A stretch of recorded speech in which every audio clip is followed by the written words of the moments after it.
Greetings. I've got a rant today, and because I have a rant, and because I need to work off some of the steam, I decided I was going to walk while I do this. And I hope I keep my eyes on where I know the camera is, and I hope I can keep my arm up this long, and I hope not to keep this overly long. On my business channel earlier this week, I released a leadership video where I said that great leaders aren't always nice 24/7. In essence, it was based off of a review that I did some years ago talking about a character and why I thought he was a great leader. And then a comment I got where someone else said, I don't know what you think about leaders are, but the guy who wrote it said that that character wasn't a great leader. And I debated him a little bit on that. And I'm going to link to it. I'm not going to talk much about it. If you're interested, go check it out. Matter of fact, hit that I in the right corner and we'll see how it all goes. Okay? So, here's the deal. In general, people will tell you that I'm a pretty nice guy. I've always tried to go out of my way to be nice, and I always thought that was the way to do it. I wanted to be honorable. I didn't want to bring any shame to the family. So, I've always, in general, been nice. But nice only goes so far. I do have a not nice streak. It's just there. I think all of us have a not nice streak. And I've really been challenged over the last 2 years. And it's just time to own up to some of it. And I'm going to show you what I mean by non-nice.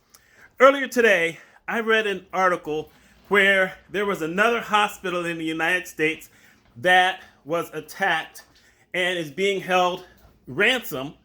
Basically, we're talking about this ransomware thing where whoever these folks are, they go somewhere, they're able to get all of the records of the hospital and lock them down and then demand millions of dollars to get the information back. Now, I will sit here and say that any hospital in today's world that still has that happening to them are idiots and morons, because all that stuff should be backed up automatically. Heck, even back in the 90s, we were backing everything up every single day. And we were backing it up on tape every single day. And we kept the tapes for 2 weeks and then we'd swap them out. So if they had had anyone who could have broken in, they wouldn't have got everything, because you recorded everything for 24 hours. Then you took the tape out and you stored it manually. So if you don't have a way to back up your stuff, or you never thought about it, then you're an idiot to begin with. Still, it irked me to no end. We're in the middle of a pandemic around the world, not just in the United States, and you're going after hospitals. And I know why you're doing it, because at this time, you're thinking, well, we'll get more money and we'll get it quicker because they've got all these people they have to take care of. And I'm thinking just how inhumane that is. Yeah, I understand. Scammers and all these other people don't really have a lot of humanity in them. They think they do, but they have none. And so I was thinking, after I read that story, that what I would love to do if we found those people is, instead of putting them in prison, I would like to have the right to shoot them in the arms, both arms. All I need is one shot around the elbow, both arms, and then let them stay in their homes and try to figure out a way to take care of themselves. You know what? Ain't gonna happen. Don't let them go to a hospital. Maybe you get to wrap a bandage around it just to slow the blood down some, but let them deal with it. Let them figure out a way to survive. If they've already got some money, maybe they'll find a way to get someone to take care of them, although I'm not sure how they would use the phone. But you know what?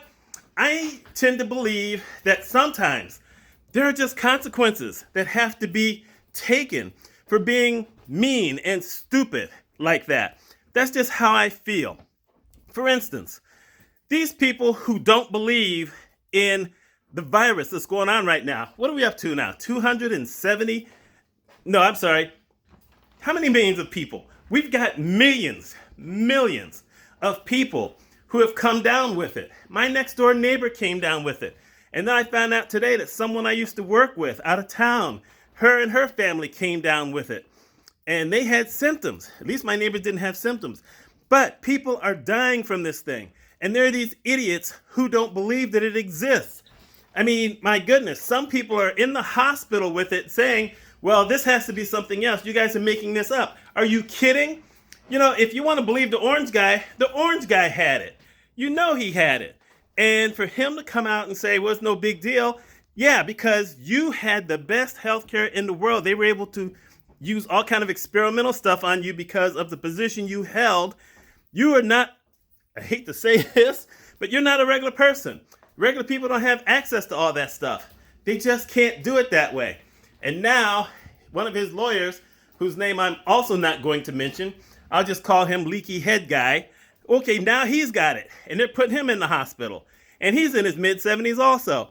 And these are people who walked around without masks. And you might as well just say they had super spreader events. A lot of people have gotten sick because of both of them. And they just spread the word around the country. Don't worry about a mask. There are some idiots who are out there telling these people to go to the houses of other politicians who disagree with you on this and protest. And in some states, they're doing that. And they're taking their guns. And, you know, I just got to call it out like it is. Ain't been a single black person who's done that because they know better.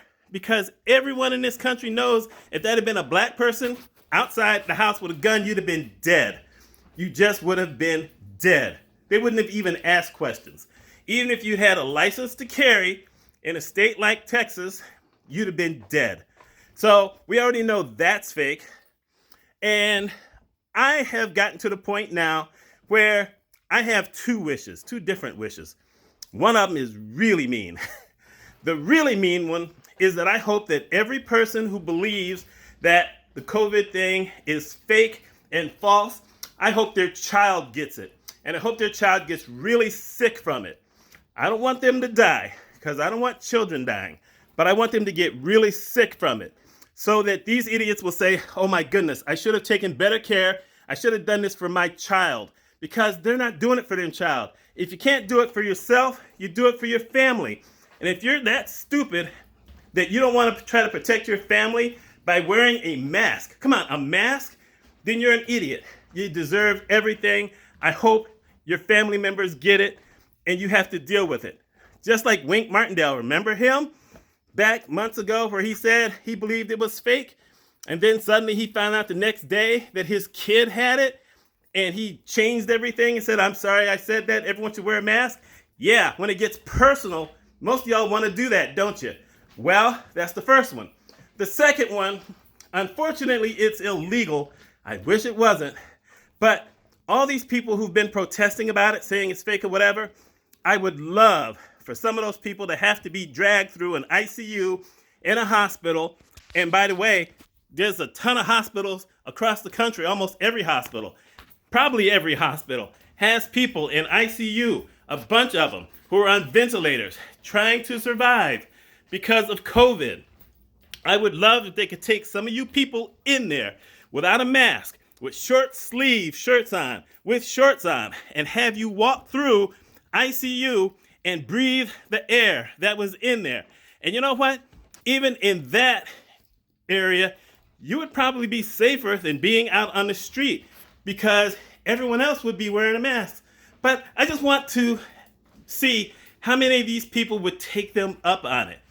On someone else's post a few months ago, someone said something stupid, and I came back and I said, hey, you know, I have contacts all across the country. Why don't you let me know where you are, send me an email, and I will find out from a certain hospital in your area if you can walk through with no ventilator, with no protection whatsoever, so you can see the people, and let's see if you catch it. And never got a response.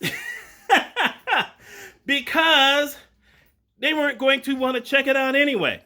You know, some people think that that's a mean thing to say. Well, you know what? Sometimes you just have to put it out there and tell the truth. That's just how the world has to go. It can't always be nice because, you know what? Nice doesn't always get heard. That's just it. So those are just a couple of examples. I just really needed to get it out there. I know I'm not alone on saying that sometimes nice is just too nice. You know, one other thing I'm going to mention, and this is a qualifier, I actually am not 100% against the death penalty. What I am for, however, is absolute proof. There are some people who you have absolute proof. There is no question whatsoever. You're not relying on one or two witnesses. You have tons of witnesses. You have film or video, whatever you want to call it. But you have proof. You have recordings that prove that these people killed other people, probably a lot of people. You know what? They need the death penalty. They need to go. You cannot rehabilitate those folks. They just really need to go. And in my state, we have a guy named Jamelski. That's the last name. I can't remember what the idiot's first name was, who most of the people in the country know as the guy who built a dungeon in his basement.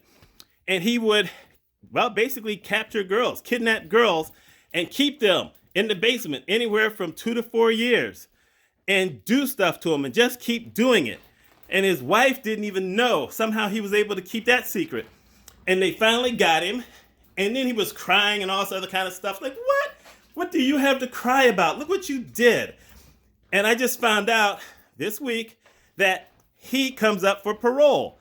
And I said, wait, this guy gets the option for parole with what he did over the course of many, many years? There's a guy who should get life. No, he didn't kill anybody, but come on, that's just disgusting. And he gets an opportunity for parole. I doubt they're going to let him out, but still, it's just incredible because in some ways, sometimes some of these things are just too nice. That's my thought on it. You just have to look at reality here and there and wish that there were more people who are going to be held account for their actions and their stupidity. And that's all I'm going to go with that because I have some other things, but I don't want to keep walking and talking about this all day long. Anyway, that's my thought. Let me ask you, do you think sometimes that we're too nice? Are you sometimes too nice? Or do you have certain things that you will believe and say, you know what, I think this should happen. I don't want it to, I don't want to be the one to have to do it. I think maybe it's pushing the borders, but my goodness, it would just be nice to have a lot more people suffer karma and hopefully educate the rest of people. That's my thought. Let me know your thoughts. My name is Mitch Mitchell. Hope y'all have a wonderful week.